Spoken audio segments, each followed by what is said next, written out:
Welcome to the Vergecast, the flagship podcast of playing really good independent games on the Steam Deck. It's my personal favorite. I'm your friend, Alex Kranz, and today we're going to have a new episode of our Solo Acts miniseries, which features interviews from people who are working independently to create great things on the internet.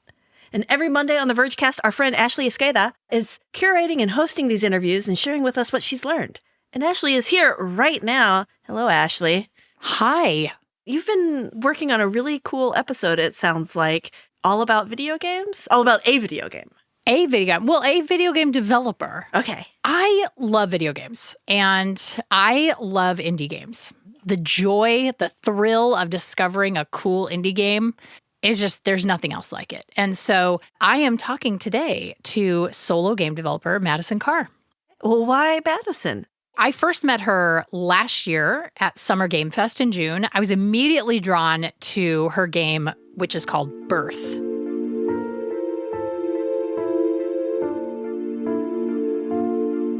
What's Birth about? Birth is a point-and-click adventure puzzle game. You got to make a friend, basically, out of spare bones and organs you find around this very strange city because you're lonely. It's a game about loneliness. Okay. And it's all hand-drawn. Madison she draws everything herself. She does everything herself. And it has this very kind of organic, dreamlike quality to it. Mm-hmm. And to me, it's just so creepy and so beautiful. Like it's a Frankenstein's monster thing, but in a good way. Well, I personally am very much looking forward to hearing more of your conversation with Madison.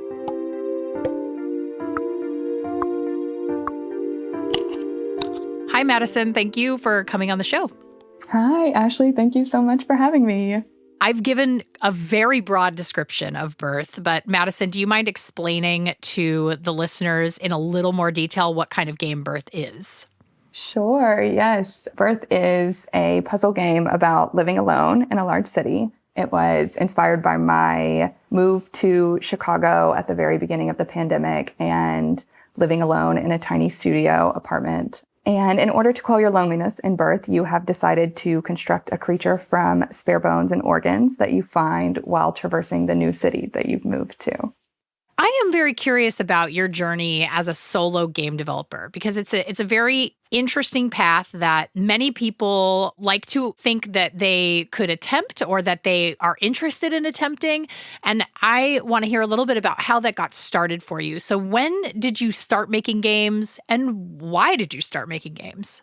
I got into games via playing the Rusty Lake games and realizing that I think seeing something that's just art that you're clicking around on that felt very accessible. And I just had a very strong desire to try to make something similar. I'm a programmer by trade. And so that part came easy, learning the C#. It's the art that I did not have a ton of experience in. And so I just made it my New Year's resolution 1 year to draw every day and try to get better. My first game is very rough in terms of, I definitely was learning as I made stuff, and there's a beauty in not knowing how little you know. Therefore, you're okay with releasing something. So my first game that I ever made definitely just came from blissful ignorance of thinking that something was better than it was, I think, and not being embarrassed to show off what you made. Yeah, so that was in 2018 that I started, maybe late 2017, and I was working a full-time job at a financial software, which was very boring. And so it was a lot of early mornings and late nights. And I think it was just really the obsession of making something and seeing something on the screen that wasn't there before, and you made it. And that was just a very addictive thing, I think. And that kept me coming back every day, every morning, wanting to work on it. And so that was through 2020.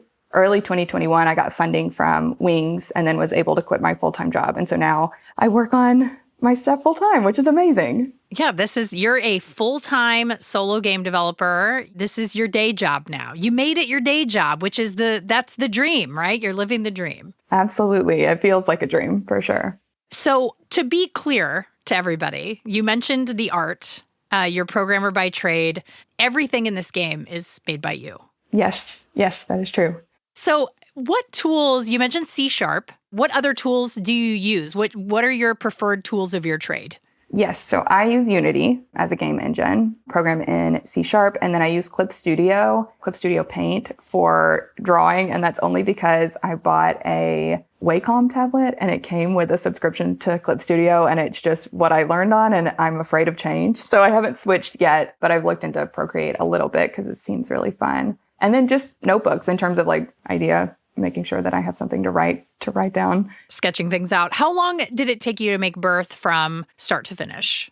Birth took 18 months, I think a year and a half. And that was the longest I'd worked on something. And that I think most of that time was a surprise just because I ended up pushing the release date. It was supposed to come out a few months ago, but doing the events, going to Summer Games Fest where we met, and then Gamescom and other events throughout the year, it takes a lot of time to do the PR part of making a game. So there's the making the game, which is fun because you get to sit at your desk, you get to be quiet. And then there's the PR and like showing people the game and hoping that they like it. Now, is that something that required you to step out of your comfort zone? Are you more of an introvert? Were you excited to get out there and really, I mean, obviously you want to show off the thing you made. Yeah, I definitely fall towards the more introverted side of the spectrum. I think that's the only way that you can make a game on your own is if you're comfortable living a lot of your life by yourself, if you're comfortable sitting at your desk in silence, which I think could be said for a lot of creative crafts. There's two parts. There's going out and talking and being social, and that can be draining as an introvert. There's also the fact that Birth is so extremely personal and close to me that it feels a little embarrassing to talk about in that way. And I am so thankful that so many people resonated with the premise of Birth, of living alone in a tiny studio, especially after the pandemic. Not that I want anyone to feel lonely, and I would love for everyone to have their person. But yeah, I think that part was a little weird to talk about just because it was basically like me being like, hi, I was so lonely that I had to make a game about it. Which is like, wow, you really care about it. You really, really care. You really were lonely. So I think that's part of it too, is the vulnerability of saying like, hi, I put my whole heart into this, and I hope that's enough. I hope that's enough for you. Also, really just like a very humbling experience to having people play it and give you compliments about it and tell you that it resonates with you is just like, I don't know. It just made me feel like my heart was going to explode the whole time. I would imagine there is something cathartic or validating about hearing the interpretation of the gameplay from people who did not build it and did not have that very close connection, because the idea of loneliness is very universal, right? Mm-hmm. Or the feeling of not having those resources, those friendship circles, and everybody collectively. It's very interesting that you were working on this game and then the pandemic hit. Mm-hmm. And it's very much a reflection of everybody got that experience really to some extent. And so it's interesting that there is that shared loneliness. There's an understanding there that maybe, I don't know, was there before for a lot of people? Absolutely. I do think Birth is coming out at a good time in terms of course, there's never a good time for everyone to be spending so much time in their apartments. But I do think that did form a more universal or a greater percentage of humans that had experience with that, where before, I don't know, it was a lot easier to mask loneliness and a lot easier to go out and spend time with people in order to cover that up. So I think you're right that I think the pandemic made it a little bit more relevant. Yeah, I would argue a lot more relevant. Much more relevant. So walk me through what it is like on a typical day for you as a solo game dev. Do you impose crunch on yourself? Like, what is your process? Yeah, it's kind of weird because crunch seems so negative when someone's working on someone else's game, when someone's making a game for a different studio. But when you're working on your own thing, it feels more like an obsession, and there's more of a, I don't know, romanticized vision of it, I guess. I don't think crunch should ever be romanticized, but I'm just so obsessed with making things that I do spend, I would say majority of my weekdays are spent sitting at my desk, and it does not feel like work. So my typical schedule is I wake up between 6 to 8, depending on how I'm feeling, I guess. And how late you were coding the night before. Yeah. Make coffee, sit down at my desk. And for the most part, when you're working on your own, I think there's this beauty of being able to come up with an idea and then implement it then in that moment. And so there's like a lot of each day feels like there's this chance for amazing things to happen because you don't have to have permission from someone else. There's no red tape in terms of like getting someone's opinion or getting someone's approval to put something in the game. And so a lot of times I'm thinking of things that day and can implement them within like hours. And so it typically depends, but usually I am drawing and programming in the same day. The way that I work is I know that there's advice that you should prototype an ugly version of your game first to know if the gameplay is fun, but I struggle with having ugly things on my screen. And so I typically draw final art from the start. I will draw like a very rough draft. And then for the most part, it is like final art. So that is just the most joyful way for me to work, I think, is if I can make something that looks really good the first time and be able to see. So that way, when I set up the physics or the programming for that object, it feels finished in that moment. Any day that I have to do audio, any day that I have to record any amount of music is not, those are not my best days, but usually I chunk those into like, okay, these will be my audio days and then I will be done with it for the time. So usually programming and art are my happy spaces. And those are the two that I work on every day. I would imagine having close to final art as you're working is very motivating to be able to keep going. It's sort of like it's the carrot that keeps you kind of moving forward. Yes, absolutely. I agree with you. Okay, we're going to take a break, but when we come back, we'll talk about the logistics of making your way as a solo game developer.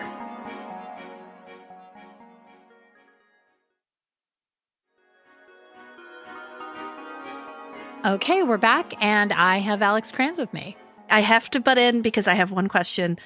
How the money happen? The eternal question. The eternal question. Well, Madison has a publisher. As an indie game developer, she is given an advance, much like a book deal. She's given an advance to make a game that she either has a working prototype of, or if she has a working relationship with a publisher or any other solo game developer has a working relationship, a lot of times there's an understanding that she's making her next project. This is kind of the top line idea.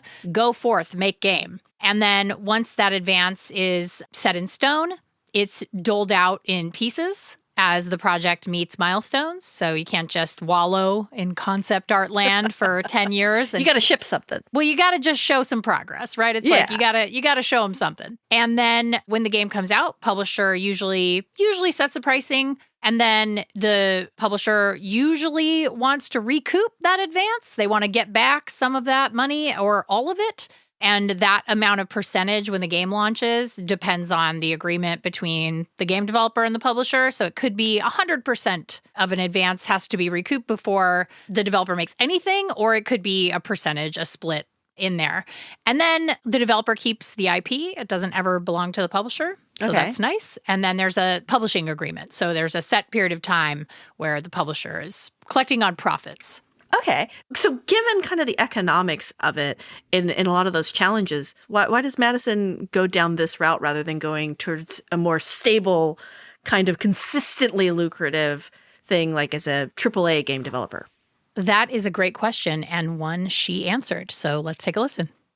So I think there obviously is a lot of safety in having a corporate job, and making the decision to quit my job in 2021 was very scary. And it was not like something that was easy at all. And I feel like for the first few months, I was just terrified all the time of like, have I made a terrible financial decision? Because then you're also in charge of taxes. There's a lot more than just like, how big can the number be? You know, what is the number I need per month? I had no idea how hard it was going to be to do your taxes when you are not having a W-2. Yes, it is hard. It's terrible. It's terrible. And then health insurance, you have to figure that out. There's a lot more than just choosing salary, you know, based on that number. And also just from a mental health perspective of having that safety net. But I think in terms of, and not to be so extremely philosophical, but the way that I will measure my life at the end of it is how well did I love my partner and how many works have I created that I'm proud of? And working at a studio, making someone else's games, obviously that's a much easier and safer feeling life to have, but there is a direct limitation on how many of your own things you get to make. So it's definitely scarier to be on your own, but I think it's worth it if you have that obsession with your own creative work and getting better. But I definitely see how people could want to just stay at a job because it's safe and that's good. And my best friend, she will work corporate forever and she lives a very nice, safe, easy life, and I'm happy for her. But that is just not what I want. It's hard to live a creative life, I think. So Birth is a game about loneliness, and a pandemic happened in the middle of it. And one of the biggest parts of the indie game dev community is those connections between other indie game devs. And obviously, conventions and other networking opportunities were not available for a big chunk of Birth's development. How did you personally pivot during the pandemic? And did you find that your choices were different or the same as the rest of the game dev community? Were there still, masked up outdoor game jams going on? Like, what did you find happened in the community at large? And then what was your individual response to the pandemic? Yeah, so I think mine might be a little bit different because I feel like my first 2 games were so small and I did not go to any shows. So Birth is the first game that I'm showing and taking out into the world. And so to me, it felt like as restrictions were being lifted, it was like right when I was like ready to show Birth. And so Summer Games Fest, that was like a lot of people's first events back after the pandemic. And that was my first time ever showing a game ever. And it just so happened to be Birth. And luckily it was like really good timing. And so for me, it almost felt like the pandemic kind of, maybe I would have shown my second game somewhere, but I'm kind of glad that I didn't because I'm like very happy that Birth was my first one that is kind of getting any amount of recognition just because of, I think as creators, we are most proud of our latest work. And you can look at something you made a year ago and think, oh no, that's terrible. I would have done so many things differently if I was making it now. So for me, there wasn't a huge difference. I did love coming into showcases. That is a brand new thing for me. So that was like very, very fun. And I'm glad that it lined up with everyone's excitement to kind of get back into things. So I do think we are moving more towards having more online stuff. I hope that's something that happens throughout, even as restrictions get lifted. I do hope that stays because I think that's a very accessible way for humans to be involved in things when they can't afford to go to shows because they're expensive or physically can't. Yes, right. The indie game space, it has never been harder to discover certain indie games, like discoverability because of the proliferation, just the absolute mountain of games that are available on many different platforms and storefronts. It makes it hard for any indie game developer, whether you're a solo game developer or a studio, to be discovered. Hopefully, products like the Steam Deck seem to be helping. I am really curious about how you have seen discoverability within the space change since you started game dev. Yeah, so I think that when I started, I also didn't realize how small the industry felt. And so it feels really big from the outside, but it seems like there's so many tie-ins between most of the bigger games for sure. I think your point about the Steam Deck helping discoverability is really important because porting is hard. And so you don't get to see a lot of those niche indie games on consoles that maybe do have a little bit more curation. And so I'm glad that people are able to play weird, unfinished things on Steam on their couch now. That is like, I think the barrier to, at least for me, to playing a lot more Steam games is that I don't want to sit at my desk after I've been sitting at my desk for so long. And so having a Steam Deck has helped me play a lot more, just like smaller games. I do think you're right, though, that especially with Steam, and I know this has been discussed a lot, but there's so many games that come out on Steam. And I know that I've missed so many games that I would love to play. I know I'm missing out, and I know I think about when I started, I didn't know how to tell people about my thing. And I would just put it on Steam I didn't have a Twitter. I wouldn't tweet about it. I would just put it on Steam and hope that people found it. And it just doesn't work like that. And I didn't know at the time. Of course, I was ignorant. And so I do think I'm seeing a lot more smaller showcases pop up, which is nice. I think Day of the Devs is a great one. And that's not a small showcase by any means, of course. But I'm seeing a lot more indie is I guess the word you would use for it. It's like almost like indie showcases, independently run showcases. Yeah, so I think just hopefully you're finding things from your community, but you definitely can't just there's just so much chance involved with putting something on Steam and hoping that someone finds it. So I think it's really just about like following curators that you like that hopefully will hype up other indies. But it really takes people caring about indies in the indie space to like make sure that as many of them get the attention that they deserve. But there's no way that they can. There's so many people creating things, and as indie development gets more accessible, which is amazing, and we're getting way more diverse stories than we've ever had, there's not enough people that can afford to talk about them and write about them. All right, let's take one more break. Then I'll be back with Alex Karrh and more of my interview with Madison.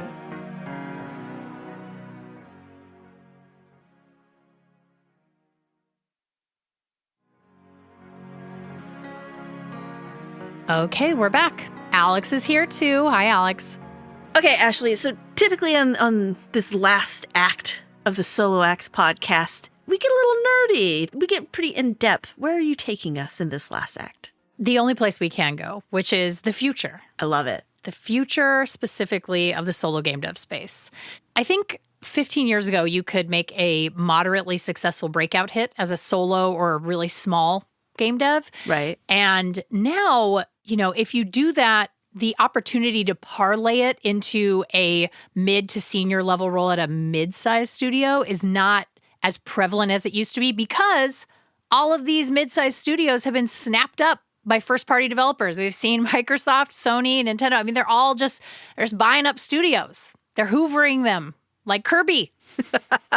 And I wanted to know what Madison's thoughts were on the current and future landscape of small and indie game development, because it's a weird place to be right now. And I was dying to get that first-person perspective from her.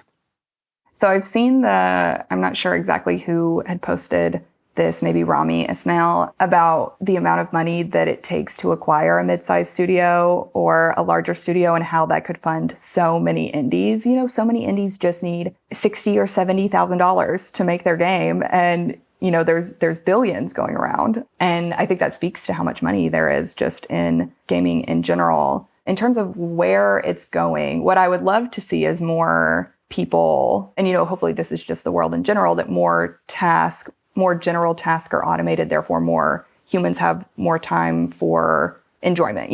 Hopefully the general population's amount of free time goes up. And with that comes more time to enjoy games and also more time to make games. And so hopefully as our world becomes more automated, we have more time and more games that are getting made. But I don't have a good prediction on what's going to happen to indies. I hope that self-publishing stays as accessible as it is, and that there's enough people that care about indie games. I've been shocked at how many people just care about indies since becoming one. People really care, and people want indies to exist. I want indies to exist. And so hopefully there's enough people, what I like to think about indies doing well, so solo developers doing well, and feeding back into another solo developer doing well. So hopefully there's enough indie devs wanting other indies to survive that we all find funding somehow, but that is hard to imagine happening. But that's what I hope. That's my hopeful prediction.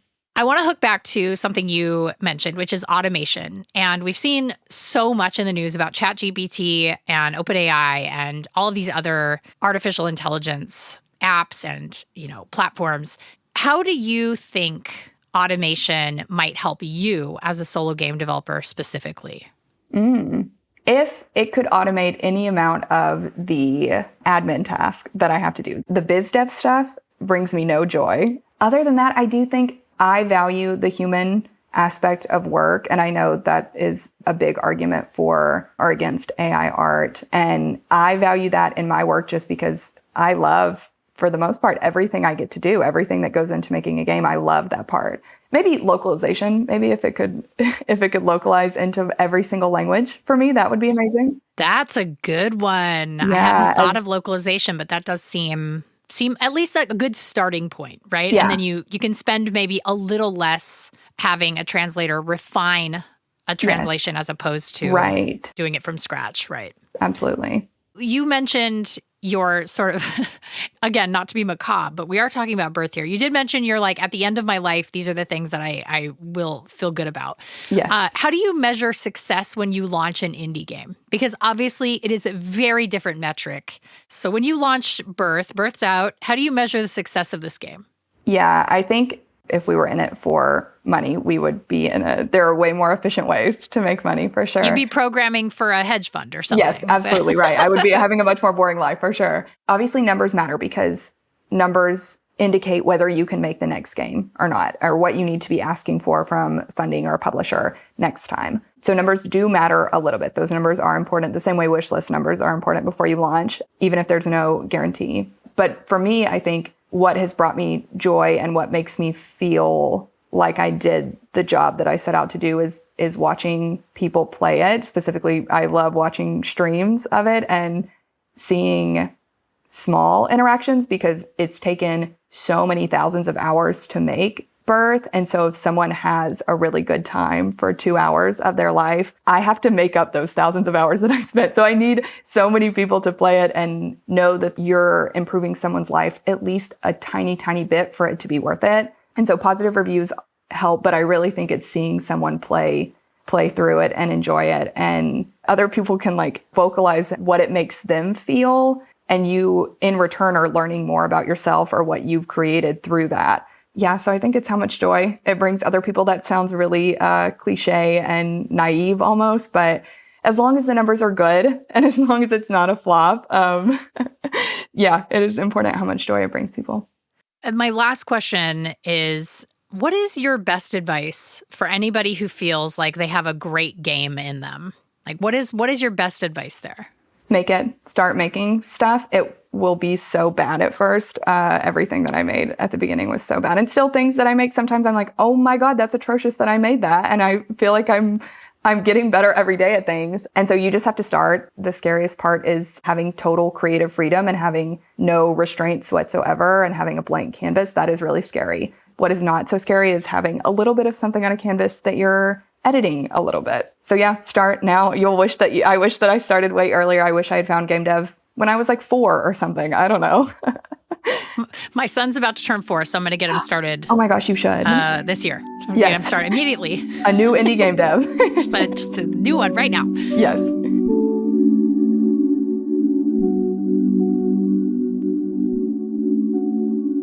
Okay, that is it for the Vergecast. Thank you so much, Ashley. Oh, it's my pleasure.